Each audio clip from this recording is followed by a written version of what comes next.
Oke, untuk mata kuliah administrasi bisnis ini sendiri, ini merupakan mata kuliah tindakan lanjut ya.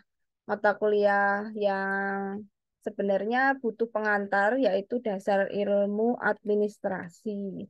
Apakah sudah dapat mata kuliah dasar ilmu administrasi, teman-teman semua? Sudah, Atau Bu. sudah ya? Sudah, Bu.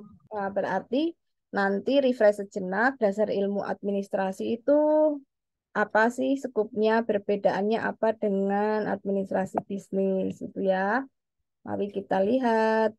Nah, hari ini kita akan menginformasikan beberapa hal. Yang pertama adalah silabus.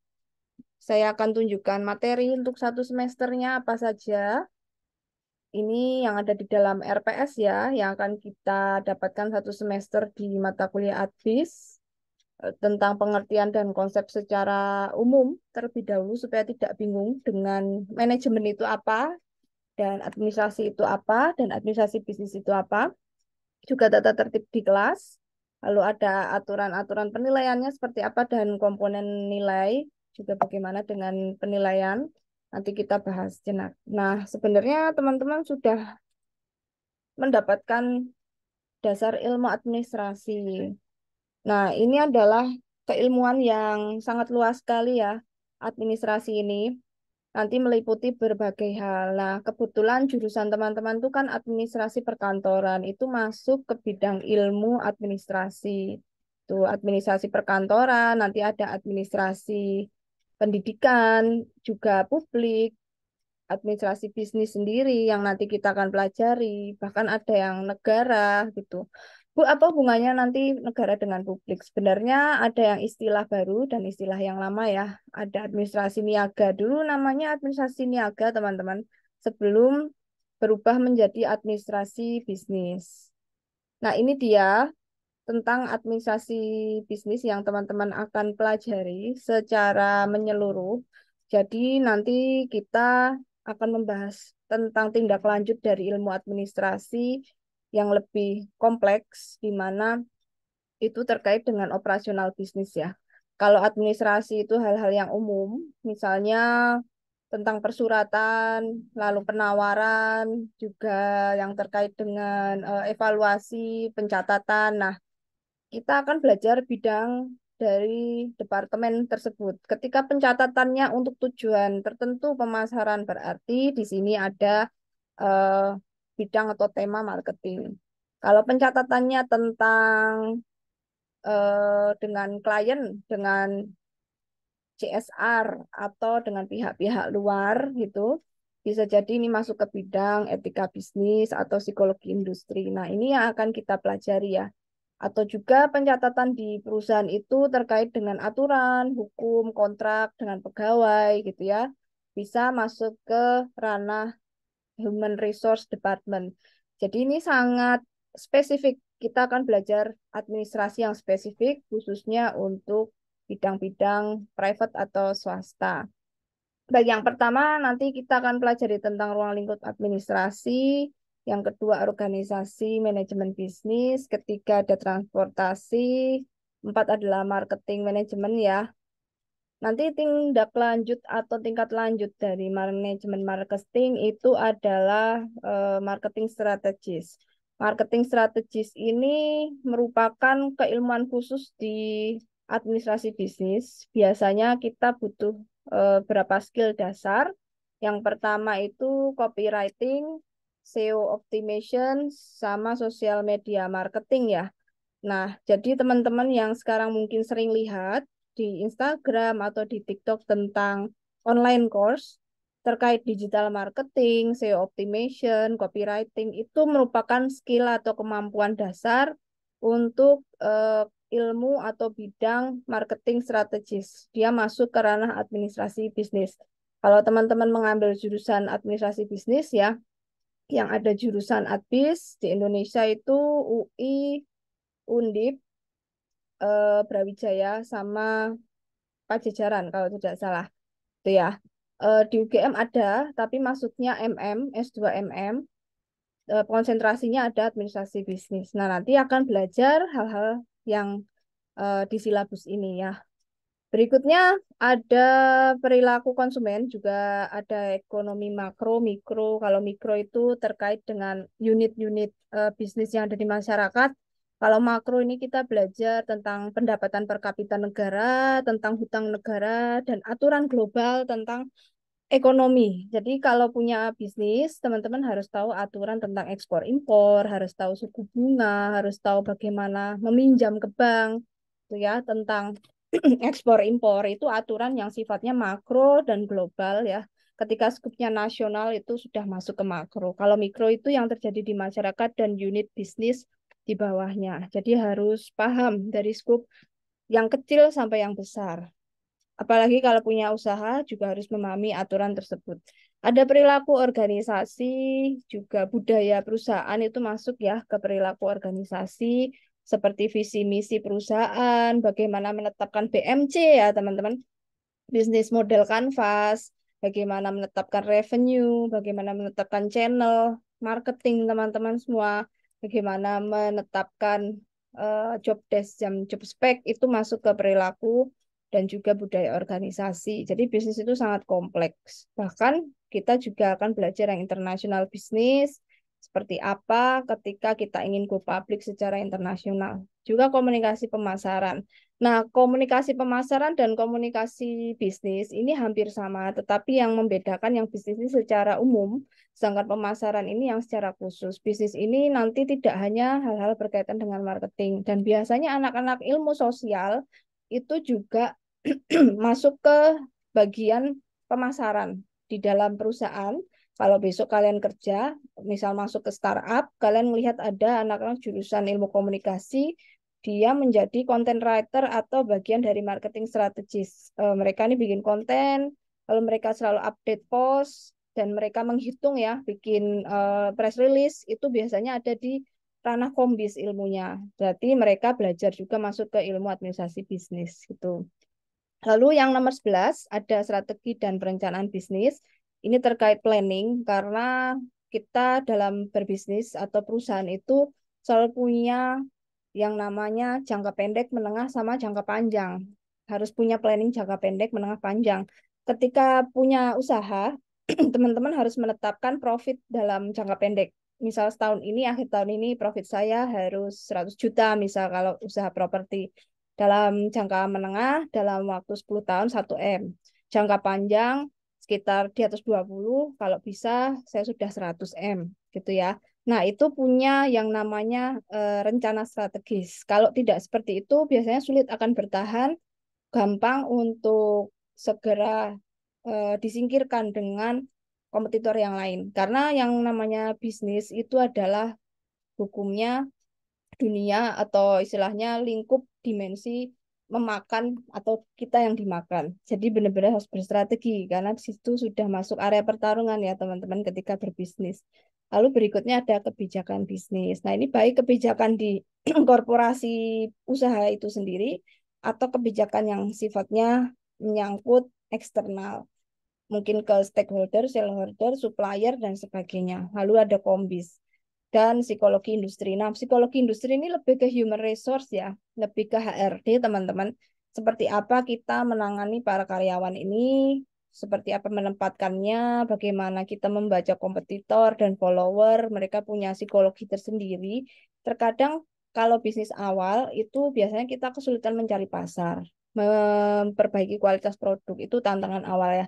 Membuat konsistensi kualitas produk itu kalau yang baru awal newbie atau usaha-usaha bisnis owner yang baru awal muncul itu fokusnya ke kualitas, konsistensi kualitas produk, gimana caranya menghasilkan produk yang bagus untuk berkala, lalu setelah hasilnya baik gitu ya, lalu kita memasarkan. Nanti yang memasarkan itu lama-lama sudah banyak yang mulai suka, mulai banyak yang pesan, mulai kita kirim ke nasional gitu ya, ke luar Jawa, dan kita mulai berpikir untuk ekspor. Pada akhirnya ketika sudah mencapai ke strategi jangka menengah, nanti ketika sudah punya nama, punya brand, dan kualitas sudah oke, sudah punya sistem, tantangan berikutnya yang fase kedua adalah tantangan kompetitor gitu ya. Nanti kita mau masuk ke level hierarki yang di atas. Namanya berbisnis itu nanti bentuk pertarungan area bisnis medan perang berbisnis itu seperti hierarki ya teman-teman, seperti hierarki Maslow segitiga. Kita akan berusaha naik ke atas gitu. Nah, yang di bawah itu adalah follower. Jadi nanti ketika fase kedua itu kita berusaha untuk mendekati kompetitor, tetapi jangan lupa yang di bawah itu follower atau yang sejenis dengan kita sudah mulai iri, sudah mulai eh, ingin menjegal kita, ingin mengikuti semua sistem yang kita sudah berhasil ya. Nah, rata-rata tantangannya semakin tinggi. Nah, supaya bisa menatai atau istilahnya memanage para follower dan bisa setara dengan kompetitor yang di atas kita, itu ada ilmunya disebut psikologi industri. Bagaimana membaca gerakan para follower dan juga para kompetitor kita. Itu ya, bagaimana berteman, beraliansi, berkolaborasi dengan kompetitor gitu ya. Nah, itu masuk ke kategori bidang ilmu psikologi industri. Yang terakhir ini adalah kepemimpinan dan fokus dari kepemimpinan adalah pengambilan keputusan. Nah, biasanya nanti ini belajar tentang tipe-tipe kepemimpinan karena menghandle beberapa karyawan itu tidak mudah ya, teman-teman. Apa sudah pada kegiatan internship belum? Belum ya? Sudah magang belum ya, teman-teman 2021? Belum. Ada yang sudah internship belum? Belum ya? Oh, Belum, Bu. belum ya? Oke, berarti semester depan nih internship. Jadi nanti kalau sudah magang PIT PIM, teman-teman akan punya experience tentang leadership. Biasanya nanti diberikan tugas oleh supervisor untuk masuk ke dalam tim kecil gitu ya, memimpin sebuah tim kecil, memberikan beberapa arahan gitu ya. Nah, di sini biasanya nanti banyak yang cerita dengan pembimbing atau biasanya saya sering dengar teman-teman yang kakak tingkat di 2020, dia merasa leadershipnya kurang oke gitu karena dapat masukan waktu PIT PIM, saya nggak bisa Bu ngelit teman-teman di kantor internship itu ketika saya sangat struktural memberikan jadwal yang dia harus selesai deadline, mereka tampaknya keberatan gitu ya. Ternyata yang dipimpin karakternya itu adalah karakter seniman, arts. Jadi ini perusahaan yang desain ya, perusahaan desain. Jadi mendapatkan beberapa pesanan tentang desain, lalu nanti klien itu memberikan waktu sekitar sebulan gitu, sedangkan supervisor punya timeline sendiri. Nah, mereka tidak bisa ditekan dengan timeline yang sangat militan. Nah, gaya seperti ini tidak bisa dipakai ke tim yang sangat demokrat. Jadi tim-tim tertentu punya karakter di mana kita harus mengikuti atau menyesuaikan gaya leadership yang kita pakai. Artinya sebagai pemimpin atau sebagai business owner nanti kita harus bisa menyesuaikan lingkungan eh, bisnis atau lingkungan tim kita gitu. Mana yang cocok untuk digunakan yang otoriter, mana yang cocok untuk yang moderat, mana yang cocok untuk yang tidak moderat atau yang setengah-setengah. Karena endingnya adalah mengambil keputusan gitu ya. Nah, itu yang berat. Ketika sudah mengambil keputusan itu sudah final. Tetapi nanti ada jembatan lagi sebelum mengambil keputusan. Ketika sudah tahu arahan mana yang harus dipakai, style apa, kita harus gathering information dulu ya teman-teman, supaya kita tahu keputusan apa yang dipilih. Karena tidak mungkin mengambil keputusan tanpa adanya informasi yang cukup. Jadi perlu juga yang namanya critical thinkingnya juga main. Ketika sudah banyak data, memilah mana yang prioritas, mana yang perlu kita akali gitu ya, data apa yang masuk baru kita baca, baru setelah itu decision makingnya main gitu ya. Nah, ketika kita menentukan pilihan-pilihan yang sulit, di sini leadership juga main. Kita mau pakai otoriter atau enggak, gitu ya. Jadi decision making tidak hanya ketika memutuskan memerintah tim, tetapi ketika mengambil keputusan saat data itu sudah terkumpul. Ini yang dimaksud dengan leadership dalam decision making. Oke, ada yang mau ditanyakan terkait tema atau poin-poin dari RPS untuk administrasi bisnis? Kalau tidak ada, kita lanjut dulu ya. Nah, untuk metodenya, teman-teman pembelajaran untuk semester ini, jadi teman-teman akan kita bagi ke dalam tim, ya. Tim ini isinya 3 orang, karena ternyata total 37 ya tadi ya, 37 siswa. Jadi kita bagi ke dalam tiga, 3 orang isinya ya. Satu tim 3 orang, jadi nanti satu kelas total ada 15 tim. Kenapa totalnya 15 tim? Kita mengikuti dari poin RPS-nya. Jadi nanti tim pertama isinya adalah absensi 1 sampai 3 gitu. Nah, absensi 1 sampai 3 itu menjadi tim satu, di mana tim satu nanti mempersiapkan presentasi untuk dipresentasikan minggu depan.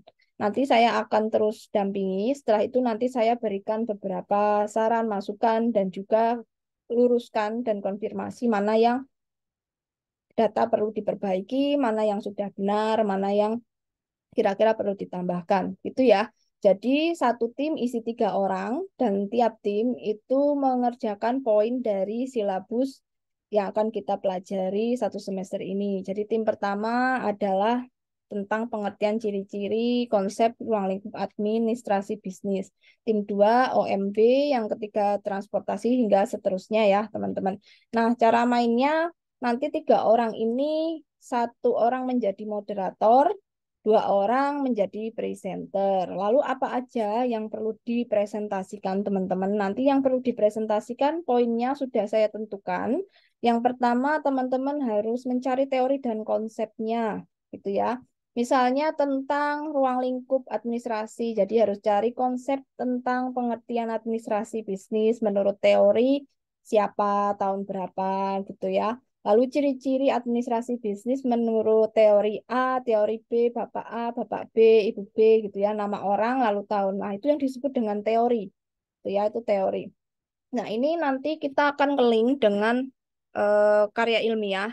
Itu kurang lebih secara mainnya akan sama. Teman-teman akan belajar mencari landasan teori, teman-teman akan belajar bagaimana memahami landasan teori untuk bisa menyusun latar belakang. Nah, ini kita akan integrasikan. Kebetulan karena saya yang ngajar, jadi 2 mata kuliah ini metodenya kita serupakan, tetapi berbeda outputnya. Itu ya, nanti output untuk penulisan karya ilmiah atau kita sebut metode penelitian itu adalah membuat proposal penelitian atau bahkan kita melakukan penelitian secara deskriptif sederhana. Itu ya, nanti endingnya membuat penelitian sederhana ya, membuat report penelitian. Sedangkan yang ini kita mempresentasikan wawasan yang teman-teman dapat, tetapi wawasannya harus berdasarkan teori, konsep, juga contoh-contoh kasus yang sedang update saat ini yang terkait dengan poin tersebut. Lalu kalian simpulkan gitu ya, kalian analisis bagaimana keterkaitan antara teori dan juga studi kasus yang ada. Misal kita atau tim terkait dengan manajemen pemasaran nih misalnya. Nah, cari dulu teori dan konsep tentang manajemen pemasaran menurut siapa, tahun berapa gitu ya. Jumlah teorinya bebas teman-teman. Ketika teman-teman merasa ini sudah terlalu banyak bisa menjadi sebuah kesimpulan cukup gitu ya. Biasanya saya mencari kalau untuk hal seperti ini cukup 3 atau juga cukup 5, tetapi dia yang terbaru ya. Teorinya juga harus yang 5 tahun terakhir, 3 tahun terakhir. Kalaupun teori lama sangat diperbolehkan, tetapi dia merupakan teori awal munculnya istilah tersebut ya, teori babon misalnya, kayak motivasi dari Herzberg atau motivasi punyanya Maslow itu boleh tuh. Teori dan konsep terlebih dahulu, lalu yang kedua, poin berikutnya di PPT adalah analisis studi kasus. Jadi teman-teman mencari kasus terupdate, misalnya tentang pemasaran ya, manajemen marketing itu tentang strategi marketing yang saat ini sangat dianjurkan untuk beberapa business owner, bidang jasa, itu adalah menggunakan media online. Misalnya media online-nya adalah Instagram misal. Nah, dengan kasus ini, misal mencari contoh PT-nya. Jadi, ketika Anda menyebutkan analisis studi kasus, setidaknya sebutkan nama perusahaannya. Tidak apa-apa, PT-nya apa, CV-nya apa, atau usaha apa, itu sangat diperbolehkan. Tetapi ingat, contohnya adalah private sector ya. Contohnya adalah pihak swasta, bukan publik, karena ini administrasi bisnis. Kalau administrasi publik, nanti pihak dari ke pemerintah, contohnya seperti kementerian, departemen imigrasi gitu ya misalnya, atau hukum. Nah, itu ranahnya publik. Kalau ini ranahnya adalah ke arah bisnis, teman-teman. Jadi contohnya harus sektor private. Lalu yang berikutnya, poin terakhir adalah kesimpulan hasil analisis, teman-teman. Nah, kesimpulan ini poinnya adalah teman-teman satu tim ini punya judgement atau sebuah pernyataan atau statement bahwa pemasaran yang baik atau manajemen pemasaran yang baik itu yang bagaimana? Bahwa manajemen pemasaran yang sesuai, yang bisa diimplementasikan di era sekarang digital ini adalah yang seperti apa. Nah, bisa mengambil sebuah statement itu karena teori dan juga karena studi kasus. Apakah itu selaras teorinya dengan kasus tersebut sehingga Anda punya kesimpulan yang bagaimana? Jadi kesimpulan itu dilihat dari teori dan juga dilihat dari kasus yang Anda angkat gitu ya. Nah, ini berapa banyak Bu PPT-nya? Saya tidak meminta banyak-banyak ya, tetapi disesuaikan saja. Semisal Anda cukup 10 ya silakan 10. Kalau misal 20 20. Paling banyak 20 saja teman-teman. Tapi nanti semisal Bu saya 30 Bu, banyak banget ini kasusnya karena dapat makro. Biasanya yang makro tuh banyak banget teman-teman. Nah, kalau banyak itu nanti diambil saja poin-poin yang kira-kira secara general ini untuk business owner yang baru-baru ya. Untuk yang kita baru membuka usaha gitu atau yang levelnya baru awal muncul kita ambil saja yang sangat penting. Kalau jatuhnya 30 Bu, nanti kita akan hanya berikan waktu 30 menit saja teman-teman untuk presentasi itu maksimal. Semisal kurang dari 3 menit, teman-teman presentasi 15 menit juga tidak masalah. Itu hanya 30 menit itu maksimal gitu ya. Bahkan mungkin tidak harus sampai 30 menit ya teman-teman. Nanti cara mainnya ketika presentasi gitu ya. Setelah memaparkan kurang lebih 15 sampai 30 menit gitu ya. Nah, itu nanti tim berikutnya, misal yang presentasi tim satu, berarti nanti tim dua itu memberikan pertanyaan kepada tim yang berpresentasi gitu, satu pertanyaan, minimal satu pertanyaan. Lalu setelah itu dijawab. Jadi terjadi tanya jawab ya teman-teman. Lalu berikutnya saya memberikan pertanyaan kepada tim satu gitu ya. Nanti bisa pertanyaannya satu atau dua, tergantung dengan pemaparan atau mungkin memberikan masukan dari yang sudah Anda jelaskan atau wawasan sejauh mana yang sudah Anda dapatkan. Karena teman-teman harus mencari kasus-kasus yang terkait dengan poin-poin di administrasi bisnis supaya ketika besok bekerja masuk di ranah HRD kalian tahu apa yang sedang terjadi saat ini yang paling terupdate. Lalu yang berikutnya saya memberikan pertanyaan gitu ya ke tim lain bisa ke tim 3 4 5 6 gitu ya sangat random dan itu terkait dengan pemaparan tim satu. Jadi nanti itu yang akan saya lakukan setelah tim yang berpresentasi. Lalu PPT-nya ini teman-teman submit di Google Drive. Ini akan saya jadikan nilai UTS bahwa ini portofolio teman-teman sudah membuat tugas UTS. Nah, ini karena kita akan mulai minggu depan, jadi semua PPT kita minta untuk sudah disubmit di G Drive semua tim. Jadi supaya besoknya minggu 2 3 4 5 tim itu tidak berfokus pada membuat PPT, teman-teman. Jadi semua kita pukul rata, kita buat adil. Jadi satu minggu ini teman-teman mencari poin-poin yang ada di silabus di setiap tim ini dan langsung membuat PPT-nya dikumpulkan di pertemuan kedua, gitu ya. Saya berikan nanti waktu hanya satu minggu untuk submit PPT-nya. Nanti kalian bagi-bagi tugas. Misalnya dapat komunikasi pemasaran, ada 3 anggota, nanti siapa yang teori konsep, nanti siapa yang analisis studi kasus, siapa yang menyimpulkan dari hasilnya. Biasanya kesimpulan hasil ini menunggu teorinya dulu ya. Misalnya teorinya berat, jadi butuh 2 orang mengerjakan teori. Setelah selesai dalam waktu 2 3 hari, lalu hari berikutnya adalah eh, hari yang keempat, lima itu menganalisis studi kasus. Misalnya hari Kamis Jumatnya menganalisis studi kasus, Sabtu atau Minggu malamnya kalian submit, itu juga bisa. Jadi kalian harus atur waktu yang baik untuk berkolaborasi dengan teman satu tim. Silakan ada yang mau ditanyakan dulu terkait metode pembelajarannya.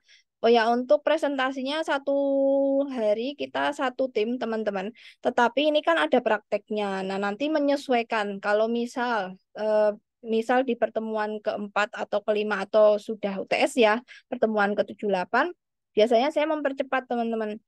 Di pertemuan ke-9 atau ke-10 itu bisa jadi 2 tim, satu pertemuan 2 tim gitu. Misal di pertemuan ke-10 nanti yang presentasi 2 tim gitu ya. Tergantung situasi kondisi. Kalau ternyata lama di tim awal gitu butuh deep informasi, butuh wawasan yang lebih dalam lagi. Ternyata teman-teman sangat antusias atau beberapa hal ini sangat relevan dengan yang kalian butuhkan besok untuk kerja. Bisa jadi satu pertemuan hanya presentasi satu tim, tetapi bisa jadi juga ternyata ini hanya butuh yang general saja, masih sisa ada waktu bisa memainkan tim berikutnya. Makanya PPT kita kumpulkan di depan supaya nanti teman-teman itu sudah siap.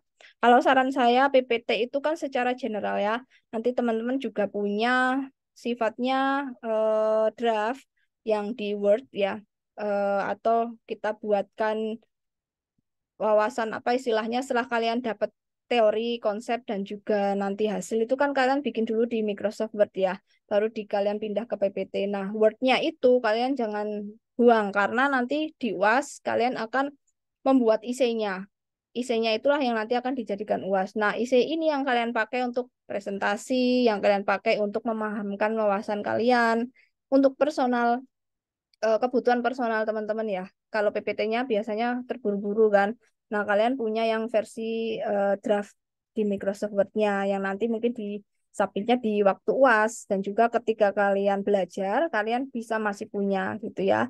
Bu, kalau semisal terjadi perubahan dari PPT-nya seperti apa, itu boleh saja, tetapi nanti akan kita buka lagi aksesnya di pertemuan akhir. Bagi yang ingin mengupdate, silakan disubmit ulang. Tetapi untuk yang seperjalanan ini, kita mulai sebelum UAS, itu pakai yang kalian sudah kerjakan 1 minggu ini dulu. Gitu ya. Nanti setelah kalian seperjalanan waktu belajar-belajar, ternyata ada yang berubah, itu bisa diupdate di akhir. Gitu, teman-teman. Ada yang mau ditanyakan dulu? Kira-kira sudah paham bagaimana tentang pembelajaran ke depan? Bu izin bertanya. Silakan. Bu, kalau misalnya 15 tim berarti nanti ada yang dua ya, Bu? Iya, ada yang dua. Kalau yang tim di Wates itu 2 orang. Karena dia 60 ya, kalau nggak salah. Mas. Ada yang dua. Biasanya ini memainkan 2 orang. Biasanya 2 orang. Karena kalian sedikit ya. Kalian 37. Biasanya tim di D4, D3 itu 50-an. Ini kelas paling sedikit ini. Kelas D4 paling sedikit, 30-an. Ya, nanti ada yang 2 orang. Berarti satu sebagai presenter, satu sebagai moderator gitu. Justru ini paling enak sih, banyak tiganya daripada duanya. Kalau yang nanti waktu banyak duanya, teman-teman lebih banyak berdua berdua gitu ya. Nah ini buat latihan teman-teman karena besok waktu kalian internship atau pas PTPM, pas jadi supervisor atau dapat tugas tim itu banyak presentasi ya hampir tiap hari. Bahkan ketika kita kerja di PT atau kita kan murni ya, bukan pendidikan, itu nanti banyak kerjanya presentasi, banyak juga presentasinya dadakan sore itu bos minta dibuatkan presentasi untuk besok pagi itu udah sering terjadi. Jadi ini buat latihan teman-teman ya. Masih mending ada 2 orang dibantu untuk bagi-bagi tugas. Tapi biasanya memang ada yang kerja tim, ada yang kerja sendiri-sendiri. Nah ini yang kerja tim, jadi manfaatkan sebaik mungkin untuk latihan. Karena masih untung kalian saya pandu ya. Kalau udah di dunia bisnis, biasanya kita jalan sendiri dan minta mentoring itu sama senior. Senior yang udah deket sama kita atau kita ada istilahnya dapat info dari dia nanti kita cari mentoring biasanya ke senior gitu. Ada lagi yang mau ditanyakan? Nanti ada 2 ya, ada yang 2 paling yang terakhir-terakhir ya, yang terakhir-terakhir itu 2 itu. Dan itu aja yang mau Iya, ditanyakan. Oke. terima kasih, Bu. Ya, sama-sama. Nanti kalau misal bingung, silakan tanya lagi ya. Nggak apa-apa, di grup aja biar teman-teman yang lain sekalian mendapat info. Oke, kita masuk ke konsep sederhana dulu tentang perbedaan administrasi, manajemen, dan organisasi ya, teman-teman. Ada yang tahu nggak bedanya? Administrasi, manajemen, dan organisasi. Itu kedudukan dan bedanya apa ya? Ada yang tahu nggak? Oke, pasti masih bingung ya. Ya udah nanti sambil perjalanan waktu presentasi pasti nanti kalian mulai sedikit-sedikit memahami ya. Bedanya administrasi dan manajemen. Lalu bedanya jurusan kita perkantoran dengan yang di manajemen itu apa?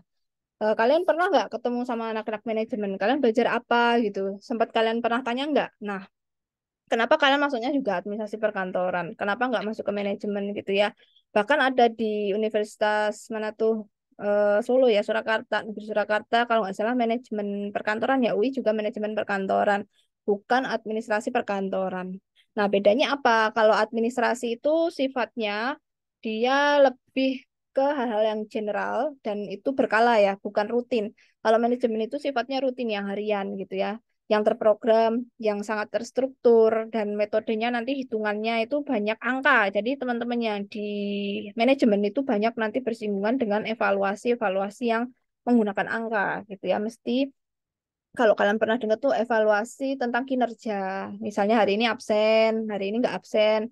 Oh dia berhasil mengerjakan proyek tuh dihitung sama orang HRD. Oh poinnya sekian. Nah itu yang sifatnya rutin dan definitif. Sedangkan yang administrasi sifatnya itu sangat general dan komponen-komponen manusia dalam organisasi ini kita melihatnya dari sebuah unit yang komunal gitu ya. Jadi kita ketika menetapkan sebuah tujuan itu tujuan yang jauh ke depan. Jadi administrasi ini ketika melihat sebuah aspek rutin kita harus bagaimana ke depannya. Nah, itu administrasi. Makanya hal-hal yang berkaitan dengan perkantoran itu lebih di bawahnya lagi, lebih kecil lagi gitu ya. Nanti kalian akan lihat skupnya seperti apa.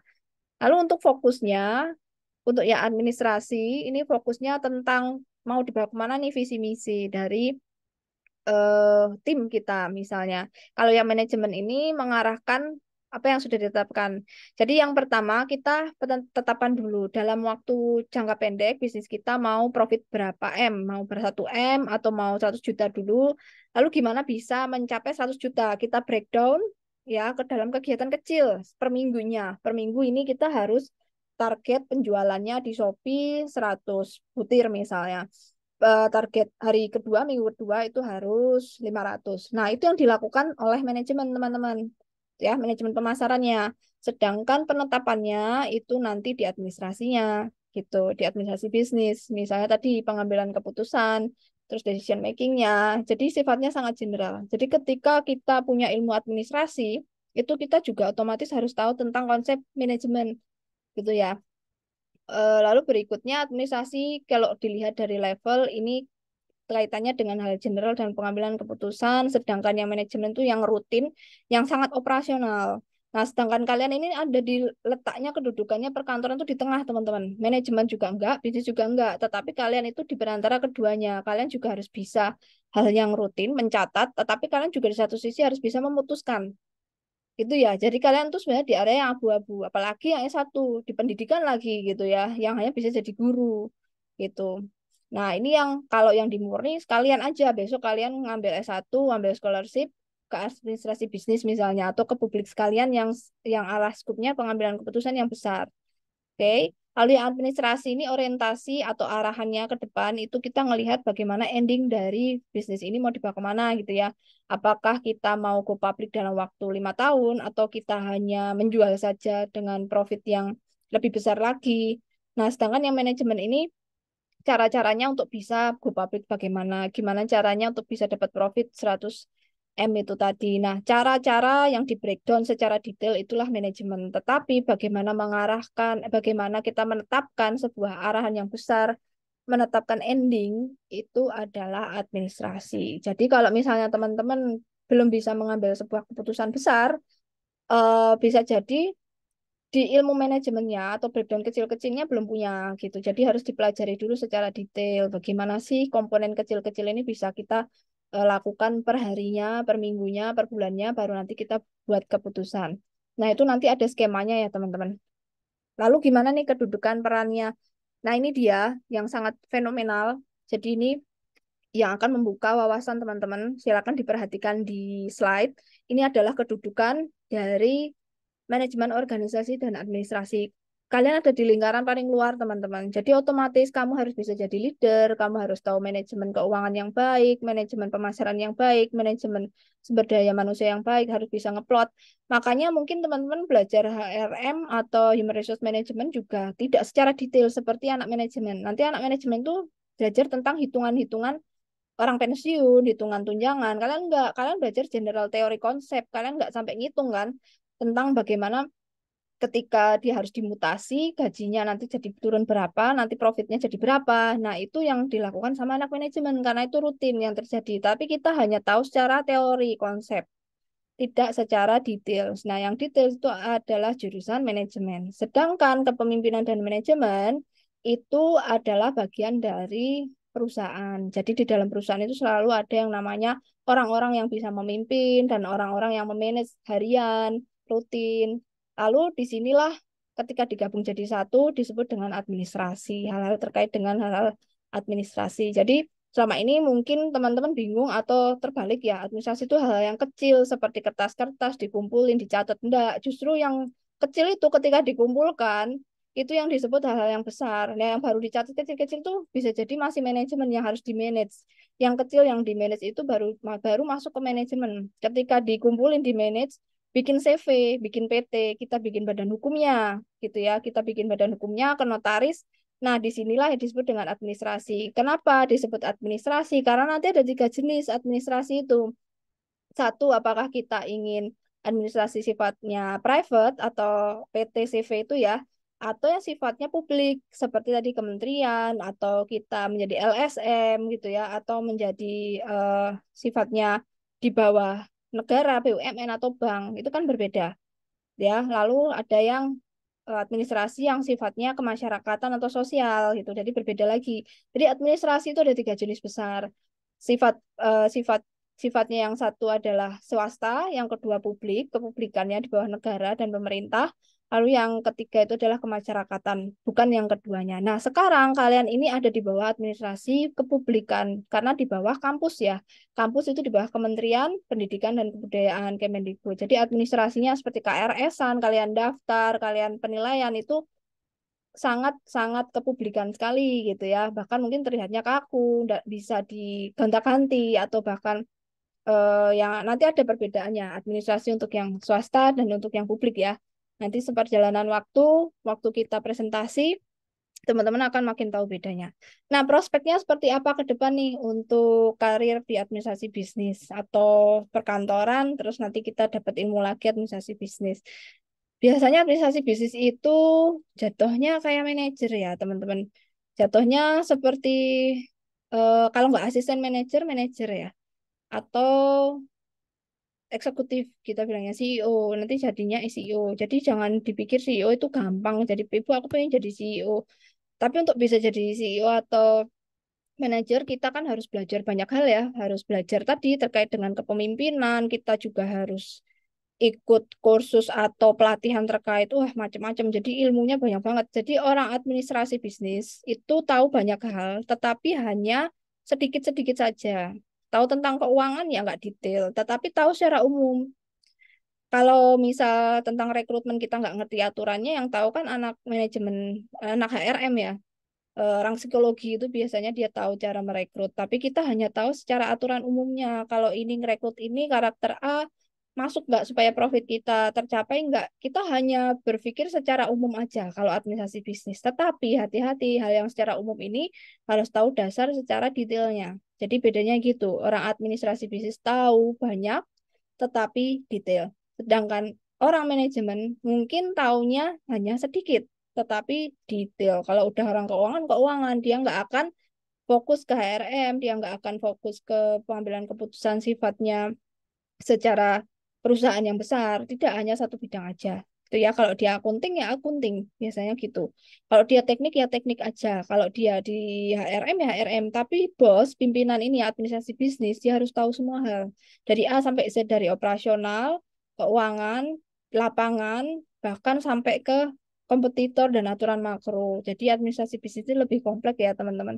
Makanya dinamikanya sekarang dia yang mendisrupsi dari semua perusahaan, bahkan mendisrupsi administrasi publik gitu ya. Bahkan dia yang mengguncang beberapa eh, departemen-departemen publik. Jadi banyak publik yang banyak nyontoh ya, banyak BUMN yang mulai pakai adopsi cara-cara administrasi bisnis.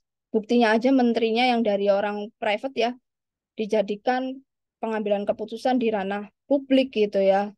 Nah, itu juga mungkin salah satu pembaruan supaya bisa lebih fleksibel lagi dalam pengambilan keputusan karena terkesannya mungkin lebih lama gitu ya, mungkin kurang kreatif karena orang private sector itu terkesannya lebih kreatif dan militan. Nah, nanti kita lihat ya, bisa nggak itu diterapkan di publik dan sebagainya. Oke, itu saja teman-teman yang terkait konsep secara umum ya administrasi bisnis. Jadi teman-teman mungkin sudah terlihat gambarannya gitu ya. Jadi apa dan sebagainya. Nanti kalau kalian fokusnya ke administrasi bisnis itu di jurusan ADP yang administrasi bisnis itu saya sama Bu Gusnu. Tapi konsentrasinya kalau Bu Gusnu itu lebih ke ini ya, ke pemasaran ya, ke marketing ya, marketing manajemen, tapi bukan ke sosial media marketing. Kalau saya lebih ke perusahaan, teman-teman, seperti budaya organisasi, tentang job desk dan lebih ke HRM jatuhnya ya, administrasi bisnisnya. Kita punya beberapa ini ya, punya beberapa bidang ilmu ya di administrasi bisnis. Nanti mungkin saya di HRM, fokus di sales manager atau di bagian advertising promotion gitu ya. Kalau saya lebih ke HRM, ke training development.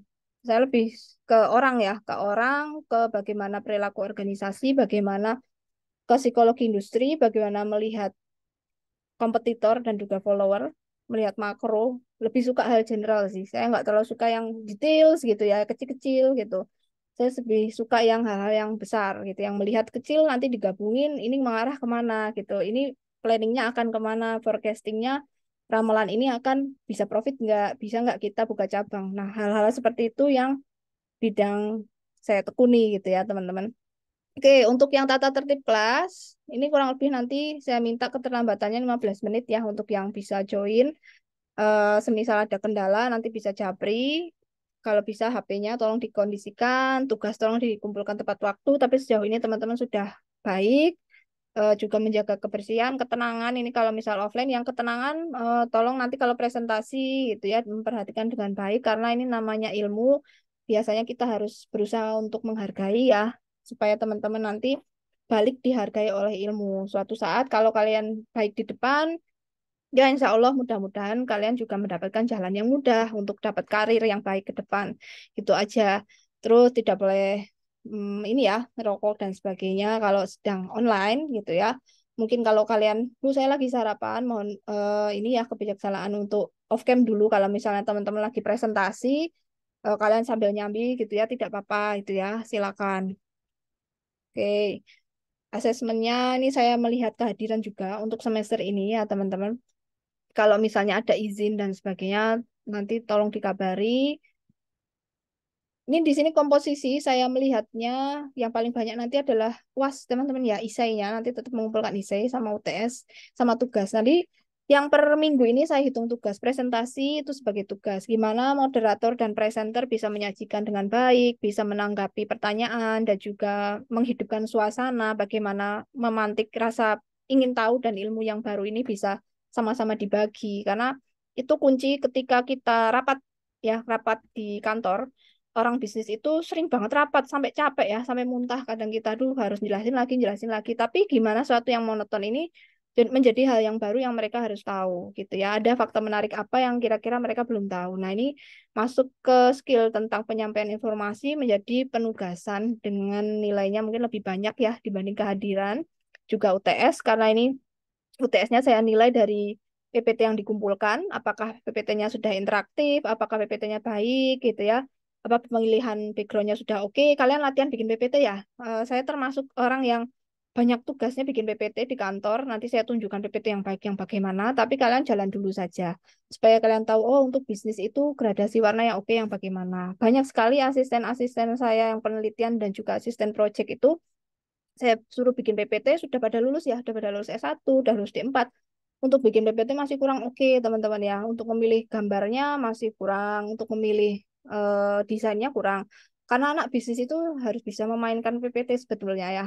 Yang paling sederhana aja, nggak harus yang bagus banget gitu, yang dalam artian canggih gitu ya. Enggak, tetapi ketika susunan komposisi dan juga informasinya itu pas. Nanti saya berikan contoh ya. Teman-teman itu memainkan sense of arts-nya teman-teman semua. Jadi bisnis itu adalah arts, ngajar juga arts. Menyampaikan informasi itu juga arts, seni. Jadi harus diasah mulai dari sekarang. Bahkan mengambil keputusan itu juga seni arts. Ada artsnya, ada seninya. Itu ya.